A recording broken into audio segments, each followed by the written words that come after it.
Thank you for choosing this video among millions of things out there. And let me begin today's story together with you. I stood outside the house where I grew up, watching through the window as my father raised his champagne glass. My relatives clapped and cheered. A banner hung on the wall that read, "Finally free." I was 28 years old, holding 2 suitcases containing everything I owned. 2 weeks later, that same man would be kneeling at my door, crying. Before we dive in, let me know where you are watching from today. Hit that like button and subscribe if you have not already. Now let me take you back to where it all began. My name is Leah, and I grew up in a modest house in the suburbs of Columbus, Ohio. My father, Ronald, was 58 years old and owned a mid-sized construction company that he had built from the ground up over 30 years. My mother, Patricia, passed away from breast cancer when I was 14. She was the heart of our family, the one who held everything together with her gentle strength and quiet wisdom. I also have an older brother named Derek. He is 4 years older than me, and from the moment I can remember, he was always the favorite. My father never hid it. Derek was the son, the heir, the one who would carry on the family name and the business. I was, according to my father, an accident. He told me that once when I was 12 years old casually, like he was commenting on the weather. "Your mother and I did not plan for another child," he said. "But here you are." My mother was the only one who made me feel wanted. She taught me how to cook her famous pot roast, how to tend to the rose garden in our backyard, and most importantly, she taught me about numbers. Before she got sick, my mother was the head accountant for my father's company. She managed every dollar, every invoice, every tax filing. She was brilliant with finances, and she passed that knowledge down to me during our evenings together at the kitchen table. I remember sitting beside her as she explained balance sheets and cash flow statements. She made it sound like a language, a beautiful code that told the story of a business. "Pay attention, Leah," she would say. "Numbers never lie. People do, but numbers always tell the truth." Before she died, my mother held my hand in the hospital room. Her skin was paper thin, and I could see the blue veins underneath. She looked at me with those tired but loving eyes and said, "My sweet girl, you are smarter than you know. Do not ever let anyone tell you that you are worthless. Promise me." I promised. I was 14 and did not fully understand what she meant, but I kept that promise close to my heart like a talisman. After my mother passed, everything changed. My father retreated into himself, and when he emerged, he was a different man. Colder. Harder. He poured all his attention into Derek, grooming him to take over the company, even though Derek had no interest in learning the actual work. Derek preferred spending money to making it. I became the invisible one. At 14, I took over all the household duties my mother had handled. I cooked dinner every night. I cleaned the house. I did the laundry for 3 people. I maintained the rose garden because I could not bear to let it die like everything else had. Through all of this, I kept my grades up. I studied late into the night after finishing my chores, teaching myself accounting through online courses and textbooks I borrowed from the library. When it came time for college, I asked my father if he would help pay for my education. He laughed. Actually laughed. "Girls do not need college degrees, Leah. You will just get married anyway. Save me the money." So I worked. I took a job at a grocery store during high school, then added a second job at a restaurant. I enrolled in community college and paid for every credit myself. It took me 4 years instead of 2, but I earned my accounting degree. The day I got my diploma, I celebrated alone with a slice of cake from the grocery store where I worked. My father did not attend the ceremony. Neither did Derek. When I was 22 years old, the company's main accountant quit without notice. She had been with my father for 15 years, and she left suddenly after a disagreement about her salary. The timing could not have been worse. Tax season was approaching, and no one else in the company knew how to handle the books. Derek certainly did not. By then, he had been given a fancy title, Vice President of Operations, but he spent most of his time taking long lunches and signing paperwork that other people prepared for him.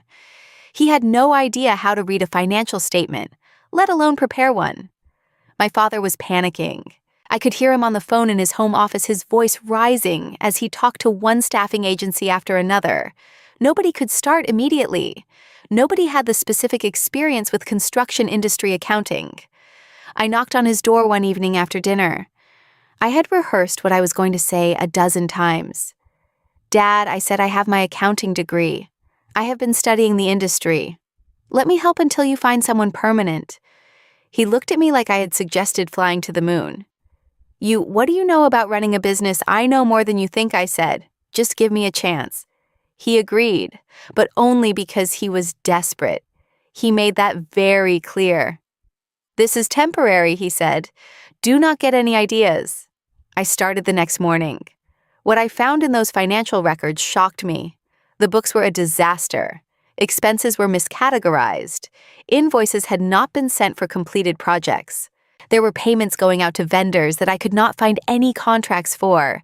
It was chaos wrapped in neglect. I worked 18-hour days for 3 months straight. I reorganized every file. I created new systems for tracking expenses and income. I reconciled accounts that had not been touched in years. I found over $40,000 in uncollected invoices that had simply been forgotten. When I presented my findings to my father, he barely looked at the report. "Fine," he said. "Keep doing whatever you are doing." That was the closest thing to praise I ever received from him. Over the next 6 years, I became the backbone of that company without anyone ever acknowledging it. I negotiated with suppliers and saved the company tens of thousands of dollars each year by finding better deals. I caught one of the project managers skimming money from material budgets and gathered enough evidence for my father to fire him without a lawsuit. I built a professional financial reporting system that made tax season smooth instead of nightmarish. But to my father, I was still just the daughter doing women's work. He paid me a third of what Derek earned, even though Derek's contribution was limited to showing up late, leaving early, and taking credit for other people's efforts. Speaking of Derek, my brother developed a gambling problem in his mid-20s. It started with poker nights with friends, then moved to casino trips, then to online betting. I noticed the pattern in the company accounts first. Small withdrawals that did not match any business expense. Cash advances that were never explained. I brought it to my father's attention 3 separate times. Each time he dismissed me. "Derek needs to learn how to handle money," he said. "He is going to inherit this company someday. Let him figure it out." What Derek was figuring out was how to lose it. But my father refused to see it. Meanwhile, Derek treated me like a servant. He would bring his drinking buddies to the office and demand that I make coffee for everyone. He would dump his paperwork on my desk with a smirk.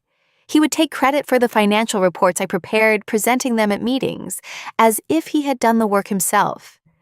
Every time I complained to my father, the response was the same. "Do not be difficult, Leah. Family supports family."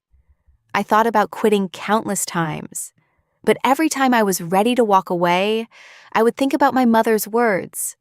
I would open the notebook she left me filled with her handwriting and her wisdom about managing finances. And I would find the strength to stay one more day. I told myself I was staying for her legacy, for the company she helped build. But looking back, I think I was also hoping that someday my father would finally see my worth. That day never came. At least not the way I imagined it would. About a year before everything fell apart, my father met a woman named Vivian at a charity gala. She was 42 years old, beautiful in a polished, deliberate way, with honey blonde hair and a smile that never quite reached her eyes. She had been divorced twice, no children, and she drove a car that cost more than I made in a year. I knew something was wrong the first time I met her. It was the way she looked around our house, assessing everything like a real estate agent calculating value. It was the way she asked questions about the business, detailed questions that seemed odd for a casual girlfriend. It was the way she touched my father's arm and laughed at his jokes that were not funny. My father was smitten. He was 57 years old, lonely since my mother's death, and suddenly a beautiful younger woman was showering him with attention. He could not see what I saw, or maybe he did not want to.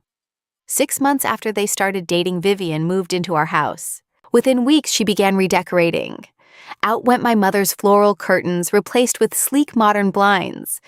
Out went the family photos in the living room, replaced with abstract art that Vivian picked up at galleries downtown. Out went the warmth that my mother had built into every corner of that home. One afternoon, I came home to find Vivian throwing boxes into the garage. I asked what she was doing, and she waved her hand dismissively. "Just clearing out some old junk," she said, making space. I looked in the boxes. They contained my mother's things, her recipe cards, her gardening tools, her photo albums. I rescued what I could, hiding the albums in my room. But Vivian saw me carrying them, and her eyes narrowed. I knew in that moment that I had made an enemy. She started working on my father immediately. "Leah does not respect me," she would say loud enough for me to hear. "She looks at me like I am an intruder in my own home." "Your daughter has a real attitude problem, Ronald." My father, desperate to keep his new relationship happy, began pulling away from me even more.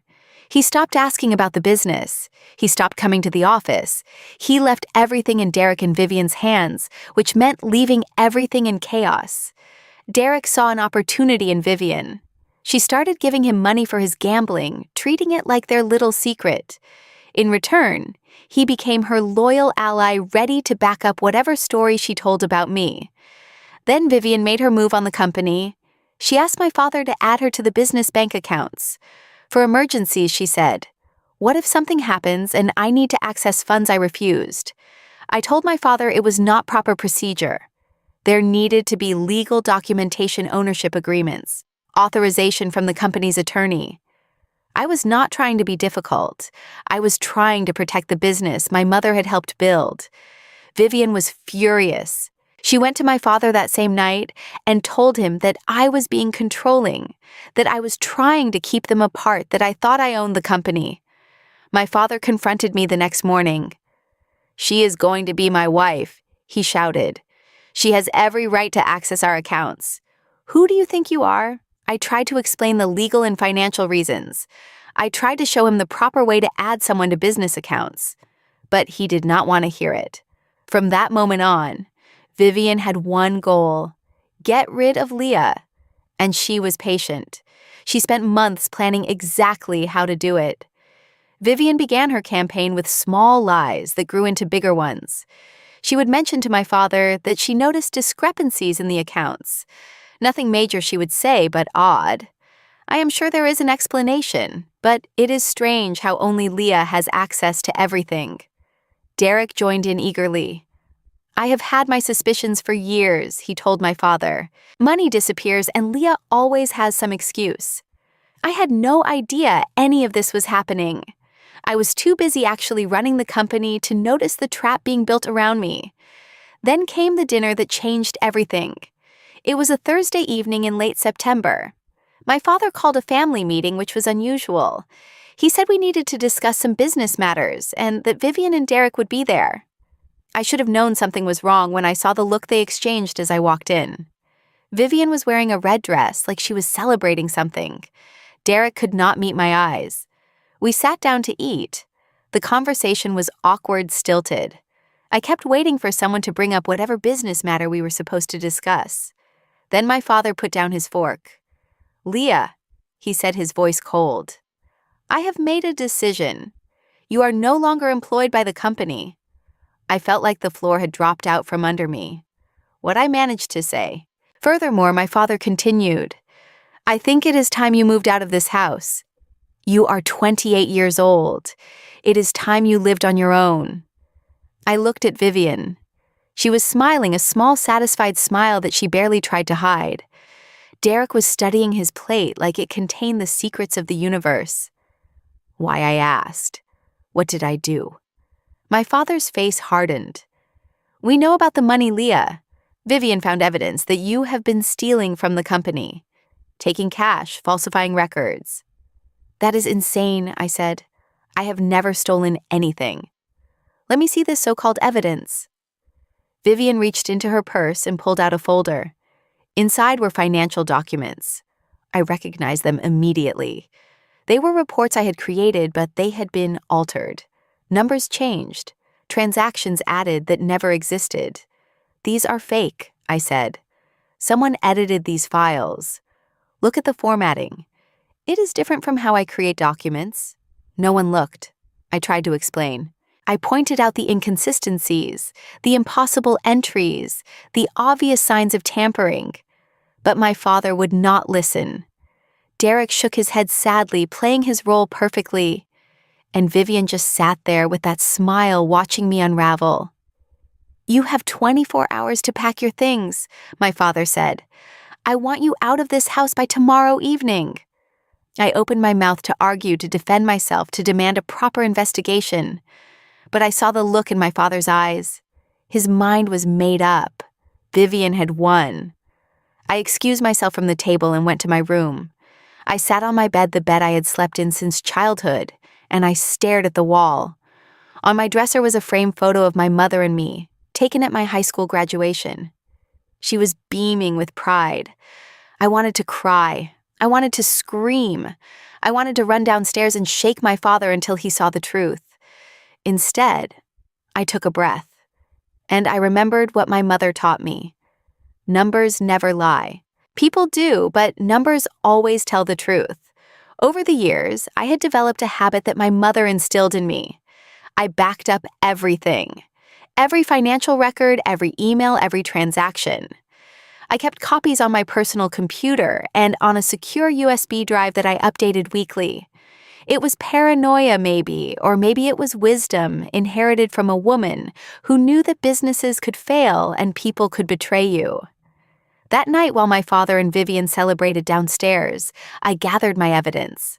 I copied everything I might need: emails between Vivian and Derek, records showing Derek's gambling withdrawals, the original unaltered financial reports, contracts, invoices, tax filings. I also found something I had not been looking for: emails from Vivian to someone named Marcus discussing Ronald like he was a business target. "He is worth at least $2 million in assets," one email read. "The daughter is the only obstacle. Once she is gone, everything will be easier." I saved it all. Then I packed my bags. I did not sleep that night. I sat in my chair watching the sunrise through my window, thinking about 14 years of cooking and cleaning and caring for a family that never cared back. Thinking about 6 years of saving a company that would throw me away the moment someone prettier came along. When the sun was fully up, I carried my 2 suitcases downstairs and walked out the front door. The moving truck was already in the driveway when I stepped outside. Not for me. For the party supplies. Workers were setting up tables and chairs on the lawn. Someone was hanging decorations on the porch railing. Vivian appeared at the front door, coffee cup in hand, wearing silk pajamas that probably cost more than my monthly grocery budget.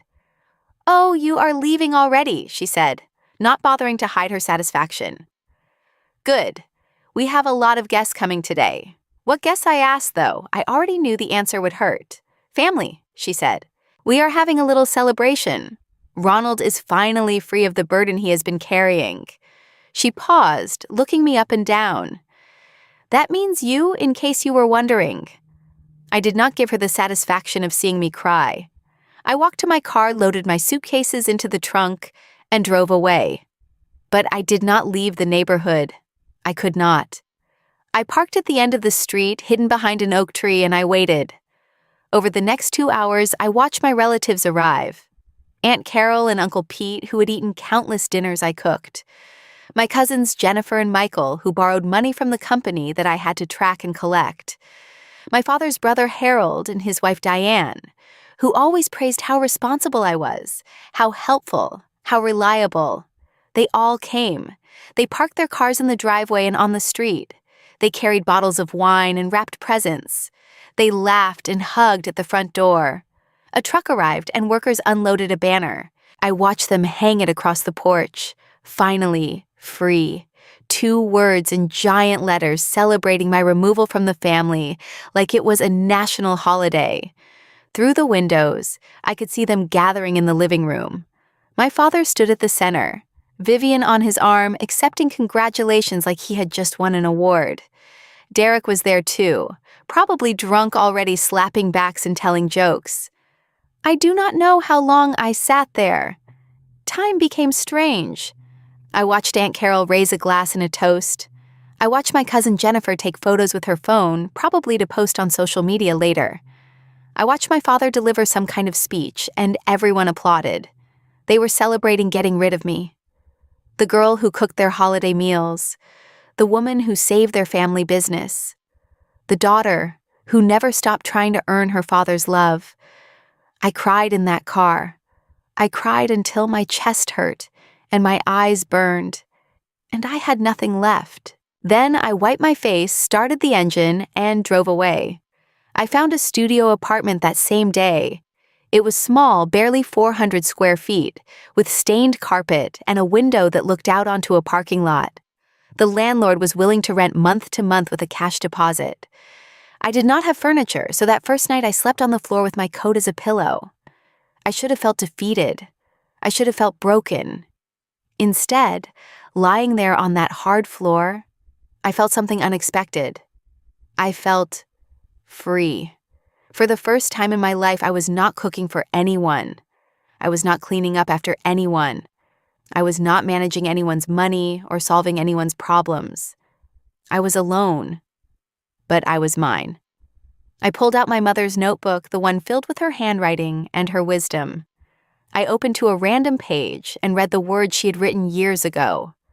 The worst thing that can happen to you might be the best thing that ever happened. You just will not know it until later. I held that notebook to my chest and made myself a promise. I would not just survive this. I would prove them all wrong. The first week on my own was the hardest. I had some savings, but not much. After paying the deposit and first month's rent, I had enough to cover about 6 weeks of basic expenses, if I was careful. I started applying for jobs immediately. I sent my resume to every accounting firm in the city. I applied to corporate positions, small businesses, nonprofit organizations. I applied to places I was overqualified for and places that seemed like long shots. On the 7th day, I got a call back. Morrison & Associates was a well-established accounting firm downtown. They wanted me to come in for an interview that afternoon. The woman who interviewed me was Helen Morrison herself. She was 60 years old, with silver hair pulled back in an elegant bun, and sharp blue eyes that seemed to see everything. Her office walls were covered with awards and certifications, but also with photos of her children and grandchildren. She looked at my resume, then looked at me. "Tell me about your experience at your previous company," she said. I told her everything. Well, almost everything. I left out the family drama and focused on the work, the systems I built, the problems I solved, the money I saved. When I finished, Helen was quiet for a moment. Then she said something that made me freeze. "I knew your mother, Patricia. We worked together briefly years ago before she went to work for your father. She was the most talented accountant I ever met." I felt tears threatening, but I held them back. "Thank you," I managed to say. "She taught me everything I know." Helen smiled. "I can tell. You have her eyes, you know. The same determination." She paused, then stood up and extended her hand. "Welcome to Morrison & Associates, Leah. You start Monday." Just like that, I had a job, a real job with a real salary and benefits, and colleagues who respected my work. Helen became more than a boss. Over the following weeks, she became a mentor, and eventually something like a mother figure. She saw my potential and nurtured it. She gave me challenging assignments and praised me when I succeeded. She treated me like a professional, like someone with value. For the first time in years, I felt like I belonged somewhere. But I did not stop thinking about what had happened with my family. I did not stop thinking about Vivian and her emails and her plans. So I started investigating. Using my accounting skills and some creative research, I began digging into Vivian's past. What I found confirmed every suspicion I had ever had. Vivian had been married twice before, both times to men significantly older than her with substantial assets. Both marriages ended in divorce, and both ex-husbands emerged from the proceedings with almost nothing. One of them had filed for bankruptcy 3 months after their divorce was finalized. She used different names. She moved between states. There were hints of civil lawsuits that were settled out of court records of complaints that never quite became criminal charges. Vivian was not just a gold digger. She was a professional. My father was her latest target, and she was following a playbook she had perfected over years. I saved everything I found. I added it to my growing file of evidence. But I did not act on it yet. I wanted to wait. I wanted to see what would happen. I did not have to wait long. Meanwhile, without me managing the finances, my father's company began to fall apart. Bills went unpaid because Vivian did not understand the billing cycles. Invoices were never sent because no one knew how to use the system I had built. Suppliers started calling about overdue payments. Clients complained about projects that were behind schedule. Derek continued to drain the accounts for his gambling. Without me watching, there was no one to stop him. He took tens of thousands of dollars in just 2 weeks. Vivian did not care about fixing the problems. She cared about extracting as much value as possible before the whole thing collapsed. My father was too proud to ask for help. He hired a temporary bookkeeper who quit after 3 days because the records were such a mess. He tried to do the work himself, but could not understand the systems. He was drowning, and he had thrown away the only life raft he had. 2 weeks after he kicked me out, my father showed up at my apartment door. I was making dinner when I heard the knock. My studio was too small for a proper kitchen, so I was cooking on a hot plate making soup from vegetables I bought at the discount grocery store. I was not expecting anyone. I had not given my address to any family members. When I opened the door, my father was standing there, but he looked nothing like the man who had kicked me out. His clothes were wrinkled. He had not shaved in days. His eyes were red-rimmed and desperate. "Leah," he said. His voice cracked on my name. Then he did something I never thought I would see. My father, the proud man who never admitted he was wrong about anything, dropped to his knees. "Please," he said, "I need your help. Everything is falling apart. The company, the accounts, everything. And Vivian." He choked on the name. Vivian is gone. She took everything she could carry and disappeared. I do not know what to do. I stood there looking at him. This man who told me I was an accident, who refused to pay for my education, who let his new girlfriend throw away my mother's belongings, who threw a party to celebrate my departure, who chose to believe lies about me over years of loyal service. Instead, I stepped aside and let him in. He sat at my tiny table, the only furniture I owned besides a mattress on the floor, and he told me everything. The company was in crisis. The bank was threatening to freeze their accounts. The IRS had sent a notice about irregularities in recent filings. Suppliers were refusing to deliver materials. Clients were threatening lawsuits over delayed projects. And Vivian had vanished. She had cleaned out the cash in the house, taken all the jewelry, grabbed important documents, and left nothing but a note. "Thanks for the memories," it said. "Good luck." Derek had disappeared too, though, for different reasons. His gambling debts had caught up with him. He owed people who did not accept late payments. He had fled to another state, leaving no forwarding address. My father had lost his company, his girlfriend, and his son in 2 weeks. When he finished talking, I was quiet for a long moment. Then I asked him a question. "Do you remember what Mom used to tell me about numbers?" He shook his head. She said, "Numbers never lie. People do, but numbers always tell the truth." I reached into my desk drawer and pulled out a USB drive, the same one I had filled the night before I left. I have everything I told him. Every transaction, every record, every email. I can prove that Vivian manipulated the books to frame me. I can prove that Derek has been stealing for years. I can show exactly where every dollar went. My father stared at the USB like it was a holy relic. "I will help you," I said, "but I have conditions." "Anything," he whispered. "I will do anything." I told him my terms. First, he would call a family meeting with all the relatives who attended his celebration party, and he would admit publicly that he was wrong about me. Second, I would become the official chief financial officer of the company, with full authority over all financial matters. Third, he would file a police report against Vivian for fraud. Fourth, Derek would have to face the consequences of his own choices, without using company money to bail himself out. My father agreed to everything. He had no choice. Without me, he would lose his company, his house, and probably his freedom when the IRS came calling. The next morning, I walked back into the company that had thrown me away, and I began the process of saving it. It took months of 18-hour days.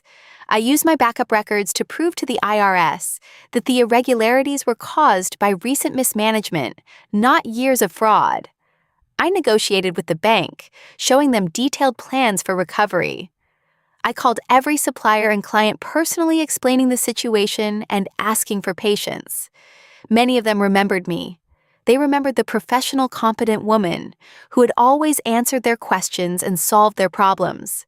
Because of the relationships I had built over 6 years, they gave the company another chance. While I was rebuilding the business, I also filed a report with the FBI. Vivian's scheme crossed state lines, which made it a federal matter. I provided them with everything I had found about her past, her patterns, her methods. 3 weeks later, Vivian was arrested in Florida. She was in the process of targeting her next victim, a retired widower, with a beach house and a generous pension. The FBI found evidence connecting her to fraud in 4 different states. She was facing serious federal charges. I watched the news coverage of her arrest with a strange feeling. Not triumph exactly, more like closure. My father called another family dinner. This time he invited everyone who had attended the party celebrating my removal. Aunt Carol and Uncle Pete, cousins Jennifer and Michael, Uncle Harold and Aunt Diane. Everyone. They gathered in the same living room where they had raised glasses to Finally Free. They sat in the same chairs, probably expecting some kind of update about the company or an announcement about my father's new life plans. Instead, my father stood up and delivered a speech that I will never forget. I made a terrible mistake, he began. I let myself be manipulated by someone who did not have this family's best interests at heart. I believed lies about my own daughter. I threw away the most loyal, hardworking member of this family because I was too proud and too blind to see the truth. He looked around the room at faces that were suddenly uncomfortable. "You all came to celebrate when I kicked Leah out," he continued. "You drank champagne under a banner that said, 'Finally Free.' You laughed. Some of you posted pictures online. The discomfort turned to shame." Aunt Carol studied her hands. Uncle Harold cleared his throat. "I was wrong," my father said. "And so were all of you. Leah saved this company. She saved my business, my reputation, and probably kept me out of prison.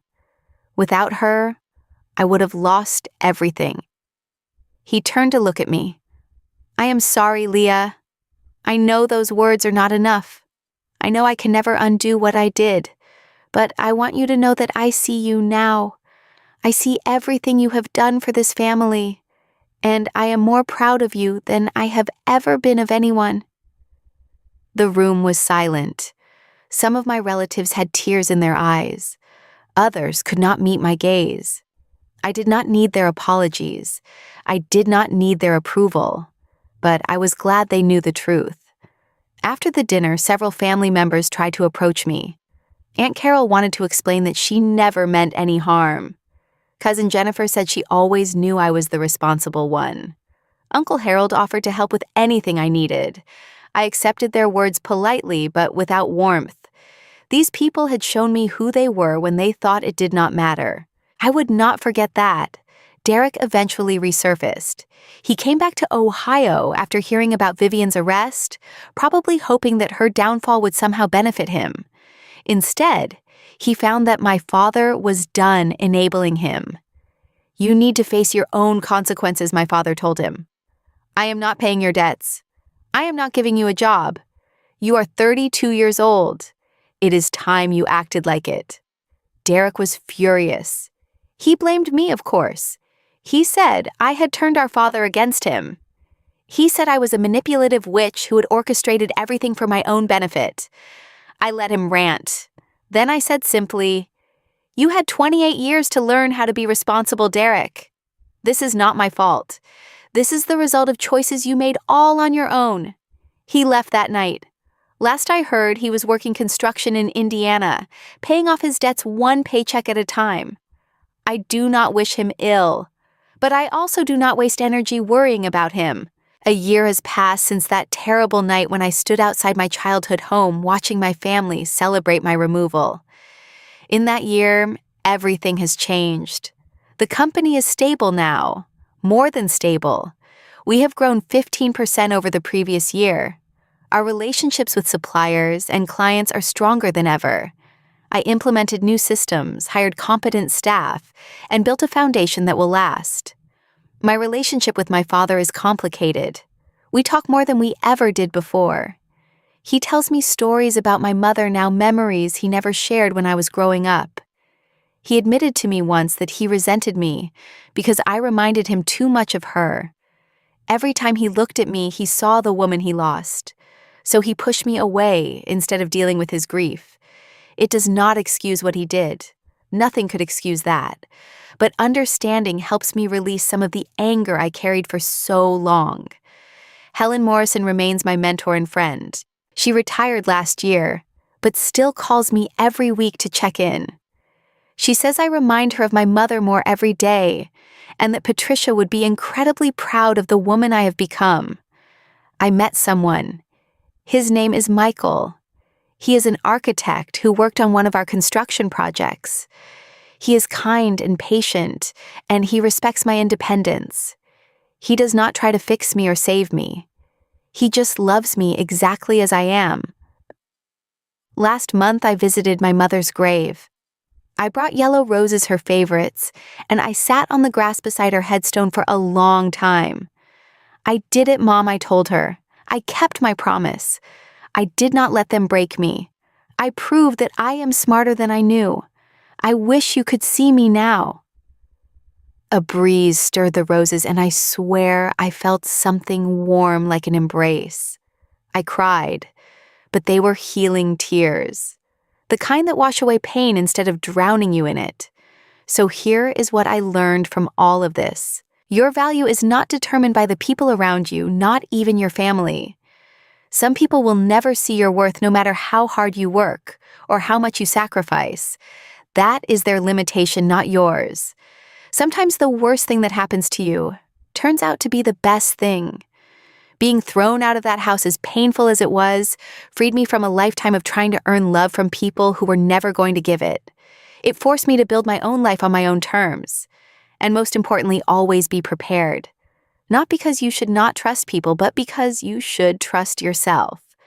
My mother taught me to keep records, to save everything, to have backup plans. That habit saved me when everything fell apart. It proved my innocence. It gave me power when I had none. My father threw a party to celebrate kicking me out. 2 weeks later, he was on his knees begging for my help. Life has a way of balancing the scales. But you know what? I did not help him to get revenge. I did not help him to prove a point. I helped him because that is who I am. I am the person who solves problems and fixes things and takes care of people even when they do not deserve it. My mother made me that way, and I am proud of it. The difference now is that I also take care of myself. I know my worth. I do not wait for permission or approval. I claim my space in the world because I have earned it.